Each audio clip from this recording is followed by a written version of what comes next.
of everything that you have ever called mine is going to talk to you. And I want you to think about that for a second. That's a sobering thought. When I was doing this sermon, that part really jumped out at me when I thought of that. Everything I've ever said was mine. I'm going to stand before the real one that owns all that stuff.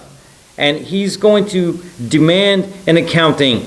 And I'm his steward, and I'm going to have to give an account of my management of God's possessions. And my hope and prayer is that all of us will take this accounting seriously. It's not a joke. I've met some pastors that seem to treat the judgment seat of Christ almost as a joke, almost as an afterthought. And if you read the verses, and there's a lot of them, there's a lot of verses in the New Testament that have to do with the judgment seat of Christ. And I don't see joke in there nowhere. I don't see joke. Jesus seemed to take that extremely seriously. And he wanted his followers. I don't think he wants you to be scared of it, but I think he wants you to take it seriously. That it's not a joke. It's not a joke. You know, if you were being audited at work, you'd take that serious. I guarantee you, most of us, man, we'd be nervous. Ooh, they're going to audit me. Oh, I gotta be ready for that audit. Well, my gosh, an audit by God, an audit by Jesus, we ought to take that serious. I don't see that as a joke.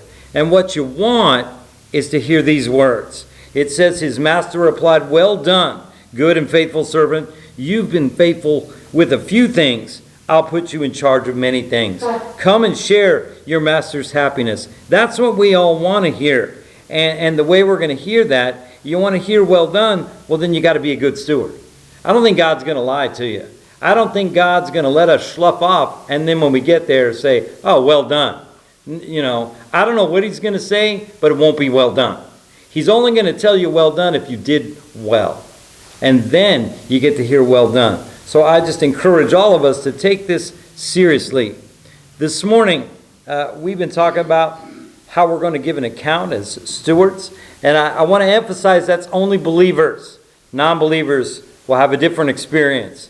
But the saved are going to go to the judgment seat of Christ, and there's going to be this accounting that we've been talking about. That's those who know Jesus Christ as their Lord and Savior. So this morning, of course, I want to give you the opportunity, as we do every Sunday.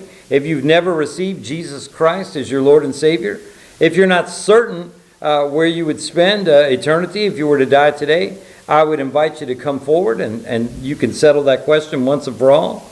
If you're looking for a new church home, we would love to have you join us here at Round Mountain. I say this a lot. We're a family. We love the family to get bigger. We would love to have you join us. And of course, if you desire prayer for any reason, I'll be happy to pray with you. You don't got to tell me the reason. All you got to say is, Pastor, will you pray with me? Be happy to pray with you. All you got to do is meet me down front while we sing our hymn of invitation. If you would stand to your feet, please.